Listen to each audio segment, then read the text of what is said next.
Okay. Um, all right.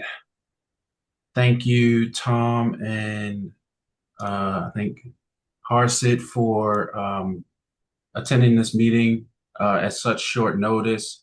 Um, we would like to review the ordinance amendment that I think is going to City Council to be voted upon this evening regarding solid waste collection and disposal. Um, Real quick, if you guys could introduce yourself and what your role is in the City Public Works. Sure. Yeah, I am Tom Hartman. I'm the director of Public Works for the city. And I'm Harseet Patel. I'm the support services manager here at the Public Works Department. Okay, great.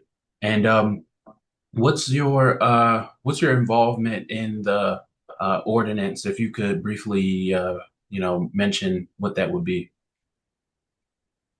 As far as involvement, I mean, this section of the city ordinance is the responsibility of the Public Works Department, is we are responsible for the solid waste collection and disposal for the city. So that's the quick answer of why of our involvement with the ordinance. If there's anything more specific, I can help, but for this specific section, it is the responsibility of Public Works. Okay, so I have the amendment up on the screen, as you can see, and what's happening in the red lines is what was previously in the old ordinance, and I guess what's in black is what would be the new ordinance. Is that correct? Well, the in red, the strike through are some. So I guess to correct, at the first meeting in December, we did a presentation to City Council with these draft changes to the ordinance. Where in that presentation, I walked through a couple of things that we were changing. This council meeting that's this evening is this item is placed on the consent agenda, which is it's the first thing they do in the council meeting. If they approve it, it's adopted and we move on. There will be no, unless they ask to pull it out of the consent agenda, there will be no additional discussion this evening about this item. Just wanted to clarify your earlier statement about it being on the council meeting agenda. The black that's currently on the screen and that is not red line through, is currently in the ordinance. When we were making these amendments, we went through and some of these in this section specifically, these definitions were no longer applicable to any other part of the ordinance. So just to keep the document current, clean, and efficient, we have proposed to strike through these terms and definitions because they're no longer relevant. These were carryovers from when the city in the early 2000s, we operated a waste to energy facility where we would collect city trash and solid waste and burn it to generate steam power for both James Madison University and for HEC.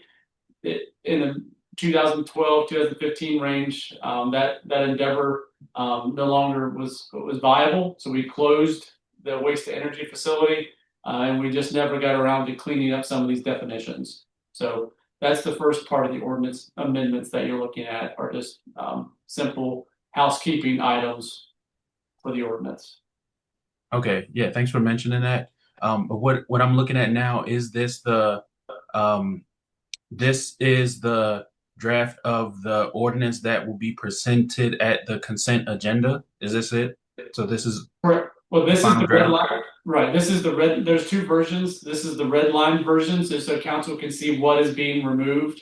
And then there should also be a version in there with all the red line items removed. So it would just be a clean document. But for our discussions today, this is probably the one that's the most relevant. So you can see the changes.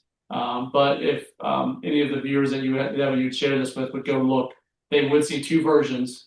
This one, and then the other one is a cleaned up one where all the revisions have been made, and it's what would be posted into the city ordinance. Okay. So looking through, it makes some changes to the definitions, right? And it leaves a few definitions. Let's just go through really quickly what the definitions are. Um, so we have approved container, which is a storage and collection receptacle or container issued by the city and required for the storage and collection of solid waste. Yep, we're familiar with that. That's like the trash cans that we have at our houses. Okay. Um, Coders, yep. Yep. Bulk refuse, discarded household appliances, furniture, bedding and mattresses, leaves, lawn cuttings, tree trimmings, hedge trimmings, and building debris from individual households resulting from non-commercial activities conducted by owner or occupant himself or as directed by solid waste superintendent. That sounds pretty straightforward until we get to the non-commercial activities. I noticed there used to be a commercial waste section, commercial waste definition. Uh, what's the difference between commercial waste and non-commercial waste? Well, the reason for the commercial waste having a definition was that we allowed commercial haulers to bring their waste to the waste to energy facility. And commercial haulers would be like the Republic, Waste Management, those larger firms that you know from a national perspective that operate in the city, and they operate dumpster service at commercial businesses, large industrial type facilities. That's what we would consider commercial waste. Non-commercial activities would be anyone that has a toter. If you are a city customer and you have a trash receptacle or a toter provided by us, that's non-commercial activities. And because of having a toter, you're also eligible for our bulk and yard debris collection services. So that's how this bulk refuse definition is applied. Okay. And when we say leaves, lawn cuttings, tree trimmings, hedge trimmings, under what what resemblance of these leaves would become bulk refuse? If it's spread out amongst your lawn flat, or if it's bulked up into a pile, what constitutes bulk refuse of leaves, lawn cuttings, so on like that? For leaves, they would need to be bagged and placed at Okay. the curbside at your and with the schedule for your bulk and yard debris collection day. If the only time we have leaves that are different are during the late fall, early winter months when the city runs a special leaf collection service, where then we just have the property owners Push the leaves close to the curb. Yeah. place the leaves just behind the curb, and then our trucks run a scheduled route, and we go by and we use a vacuum truck and we vacuum the leaves up loose. But outside of our leaf collection program, residents would have to place the leaves into approved bags. For our pickup and disposal. Okay. But if a resident like for instance did not rake their leaves that year, would they be subject to this ordinance? No. Okay. Very good question, but no, we would not consider leaves to be rubbish. Okay. Thanks. And then we have another definition: dead animals, animals that have died naturally or been accidentally killed. Animals or parts of animals from slaughterhouses are not included in this category. Department, the Department of Public Works of the city. Director, the director of the Department of Public Works of their designee. Garbage, readily putrescible, discarded materials composed of animal, vegetable, or other organic matter. Okay, I can imagine what this means. I'm thinking compost. Uh, is there any sort of gray area where if people use compost to fertilize their grass or garden, would any of that compost uh, be defined as garbage to Public Works? Not as far. I would struggle to find where we would have that opinion. Yeah, I don't believe so. I mean, we would care from different perspectives in Public Works that if someone is using compost for fertilizer on their lawn, we want them to do it appropriately and put the correct amount down so that we don't have runoff that would cause stormwater issues. But that would be a different section. I don't think if someone was using the appropriate type of compost or fertilizer on their lawn, we wouldn't have a concern with that. Okay. I'm just imagining a lot of compost is consistent of like banana peels and stuff like that. You know, I think that if we don't explicitly mention, yeah, I'm not done with the definitions, but yep, I just can imagine there being a bit of confusion regarding composed material. But I'll move forward. Right. I think your point about that, we would have to have a discussion about whether that if the compost is appropriately decomposed properly. I mean, I think if you get to the point when you have a substantial or a quality compost that you would produce in your backyard, you're not going to see a banana peel because it's going to be decomposed to the point that you want to use it. I think if someone has just emptied their trash on the front yard and claiming that it's compost because it's got some eggshells and a banana peel and an orange peel, we would probably look at that more as being refuse and being a concern from a public health perspective, from a public perspective tied to this ordinance, more so than I doubt we would agree that that's a compost material. Okay. And then we have hazardous refuse, a hazardous waste as described by the Virginia hazardous waste regulations, whether or not excluded for those regulations as a hazardous waste. Okay. Industrial waste, any solid waste generated by industrial manufacturing or repair processes and commercial sales that is not a regulated hazardous waste. Okay. Infectious waste, solid waste defined to be infectious by the infectious waste management regulations as promulgated by the Virginia Waste Management Board. Okay.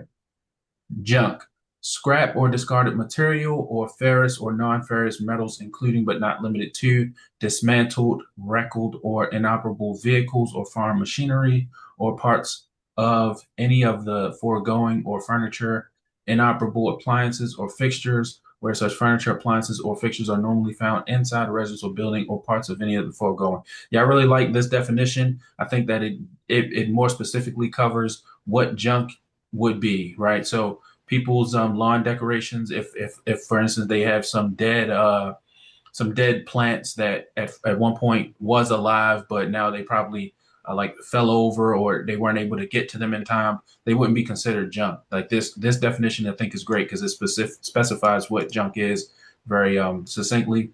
I did not ask to highlight that. Mixed refuse, garbage, and rubbish placed and stored together in a standard refuse container and a substitute container as required by this chapter. Okay. Non-commercial activities performed by residential owners or occupants themselves without assistance from the commercial business or contractor. Okay. Yeah, I think, yeah. Yep. I appreciate that having that definition. Person, any natural person, corporation, partnership, association, firm, or governmental body, a municipal corporation, or any other legal entity. Okay. And we have recycling, the process of separating a given waste material from the waste stream and processing it so it may be used again as a raw material for a product which may or may not be similar to the original product. Refuse, a solid waste products having a character of solids rather than liquids and which are composed wholly or partially of materials such as garbage, trash, rubbish, litter, junk, residues from cleanup of spills or contamination or other discarded materials. Okay. Okay. The refuse. I'm gonna go back to that once we get to the section of the prohibition. Refuse remover, any person engaged in removing or transporting refuse of compensation for two or more residential, commercial, or industrial establishments and disposing of refuse at the city or county facilities. This definition is not to include the city of Harrisonburg. Not to include, okay. Right. Those are the private haulers. Those are like waste management, Republic Services, those type of businesses. Okay. Sludge, any solid, semi-solid, or liquid waste generated from a municipal, commercial, or industrial wastewater treatment plant, water supply treatment plant, or air pollution control facility, exclusive of treated effluent from a wastewater treatment plant. Okay. Solid waste, discarded material, including solid, liquid, semi-solid, or contained gaseous material resulting from any type of activity. For purposes of this matter, a material is not a solid waste if it is regulated by state or federal statutes or regulations concerning air or water pollution control, or if it is not a regulated solid waste under the Virginia Solid Waste Management Regulations. Okay. Vegetative matter, debris generated from grass clippings, tree or shrubbery, trimmings, branches, tree limbs, logs, stumps, and leaves. Okay. All right, now we talk about section 626, accumulation of refuse or solid waste on premises in open view. Okay, real quick, we just went from some red lines. I'm thinking, like you said, they were the edits made during the meetings, and now we have some blue lines. Are these similar, or what's the difference between these blue lines here? Exactly the same. It's just Microsoft editors. One Okay. editor's red, one editor's blue, and it was way too cumbersome to try to make them all the same color. So same premise. Strike, bold strike through is removed, underlined, blue is new. Okay. So I want to read it as accumulation of refuse or solid waste on premises in open view. Okay. Prohibition.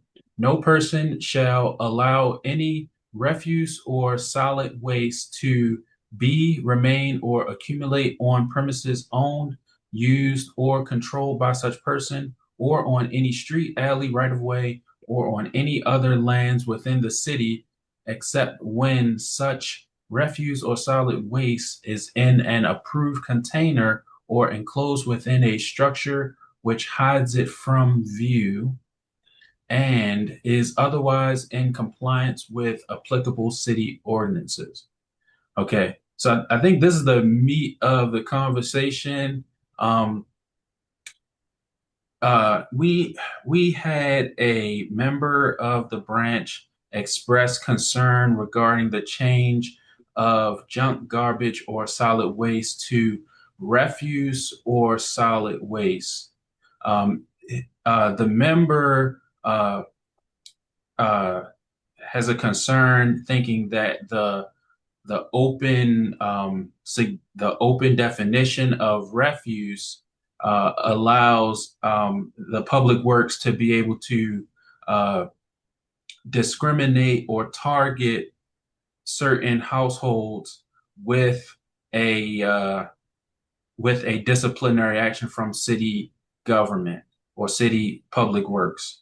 Do you have any? Would you like to speak to this change to the prohibition section? We just consolidated. I mean, I think if you look at the definition, the struck through definitions of junk, garbage, and solid junk and garbage, and look at the new definition or the definition that's in place of refuse, we consolidated.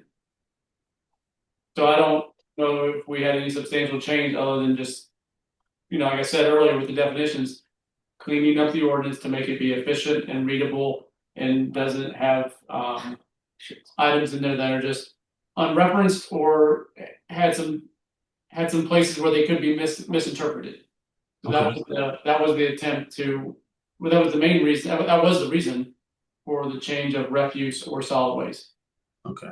And I see in the refuse definition that we include materials such as garbage, trash, rubbish, litter, junk, where they're also used here in these in the strike through previous explanation. So, like you said, it is a consolidation. I'll also ask to address the concern of the member specifically that rose this concern. Do you personally see any sort of way that this ordinance can be used to discriminate against any individuals or target any individuals? Well, the way the enforcement of this ordinance is reactive, meaning that in order for us to apply this ordinance, we would have to receive a phone call into Public Works stating that a citizen has noticed on a specific piece of property that they believe someone is in violation of this ordinance, meaning that they would have refuse or solid waste in public view that's not in an approved container. Once Public Works receives that phone call and that complaint, Harseet and his staff are dispatched within the day to the property, and we visually see if it meets our test of the ordinance. Do we see rubbish? Do we see refuse or solid waste in public view, not in an approved container? If we do, our technicians knock on the door, and we have a conversation with the property owner to say, we were notified of this concern. We're seeing this. Can you take some actions to and remind them of the ordinance, and then ask them to take provisions to bring their property into compliance.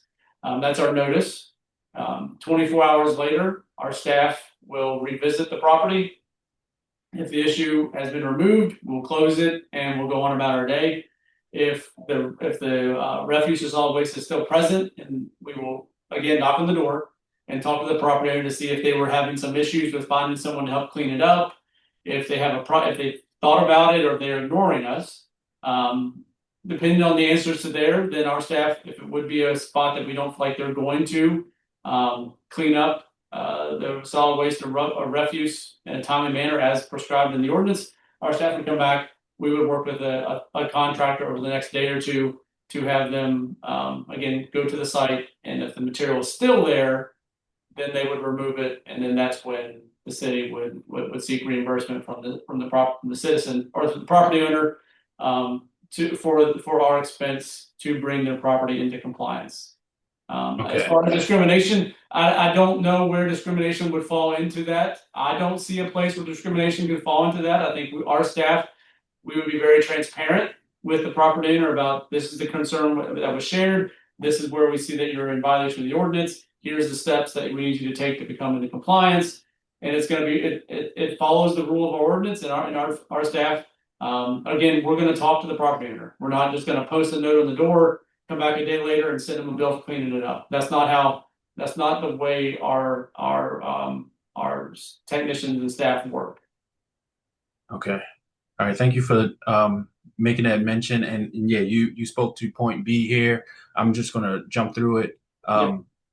Notice from city manager: a person violating the provisions of this section shall be given notice by the city manager. Such refuse or solid waste, or to cause such refuge or solid waste to be placed in a building or enclosure which hides it from view. Okay, so the notice will be to get the stuff removed.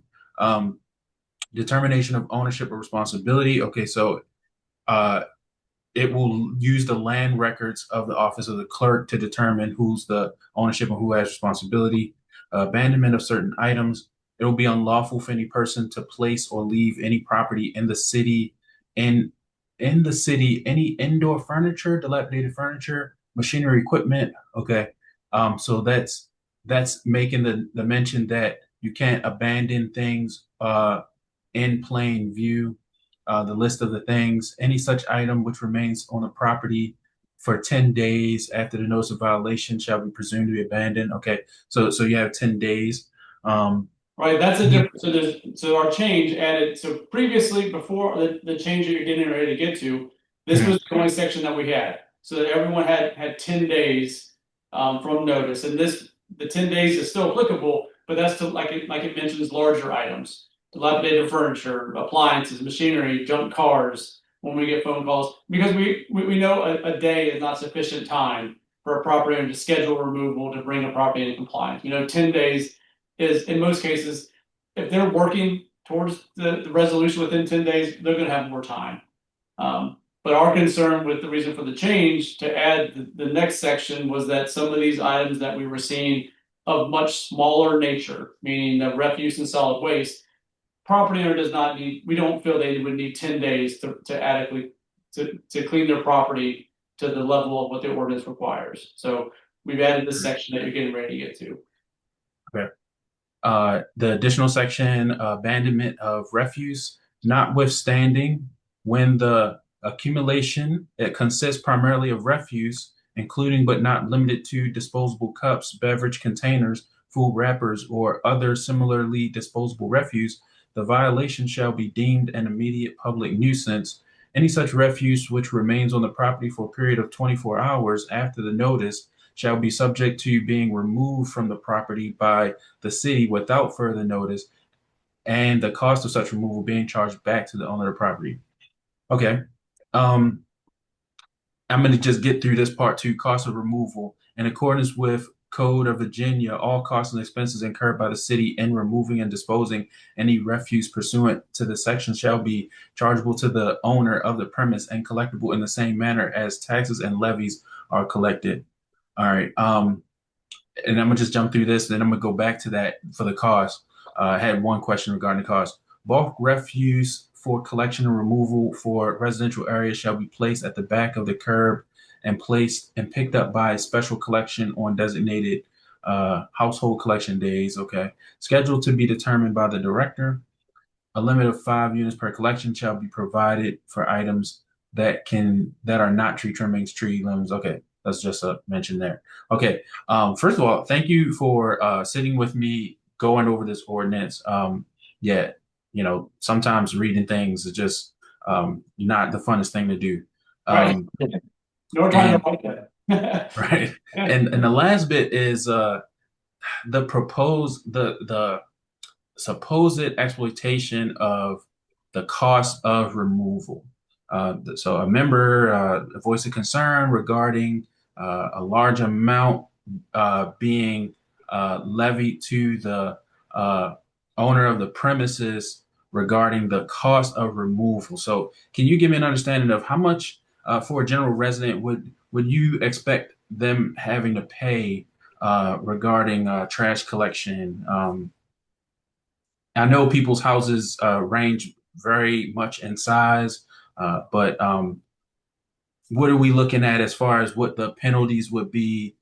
We have the notice, and then we have the city will collect, and then the city will charge the owner, and then any further like let's talk about the cost real quick, but then any further penalties after that.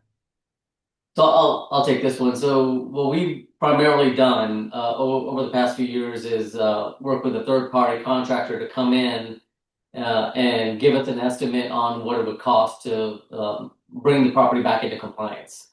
And based on that estimate, we provide that to the property owner before we actually start the cleanup process. So it gives them the opportunity whether to clean up themselves or work with the contractor, say, that's reasonable, you take care of it for us. And then with the understanding they know it's going to be taxed through the normal process through their property tax system. So that's pretty much how we've always handled it when we deal with the cleanup process. Right. So the key thing there is we're telling the property how much it's going to cost before we actually do it. That was it. I guess that's kind of our last ditch effort to try to help push them to do this without needing our assistance. Right. We don't want to have to do it. We want property owners to be responsible for their own property and take care of it as soon as possible. And with the understanding, we're willing to work with them should they run into issues, things of that nature. So for the most part, that 10-day rule, we provide the notice and that's when the clock starts, but we've always worked with them as long as we see progress. So, and that's really what, the ones who call us and let us know about the issue, that's what they really care about is someone's taking care of it or working on taking care of it. And we don't want, neighbors or anyone to have issues with one another. We want just everyone to keep their properties under compliance as much as possible. Okay, awesome. I think that covers all of my questions, and I'm so glad you're able to give me some time to be able to question you all and share this with the general body of our local branch. And I'm sure they appreciate your time. So, Tom and Harsit, again, thank you for joining me. And I'm sure that we have a very productive and optimistic look at the city government and how city council is making decisions.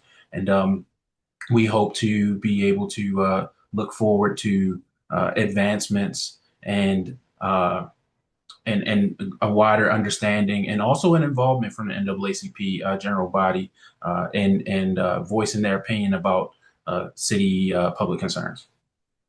Yeah, thanks for having us. We appreciate the conversation. And if anyone has any questions once they see this, they can reach out to Public Works directly, ask for Harseed or myself, and we'll do our best to answer any further questions they may have. Awesome. Thanks. I'm gonna stop the recording, and then if you give me like 1 more minute of your time. Sure.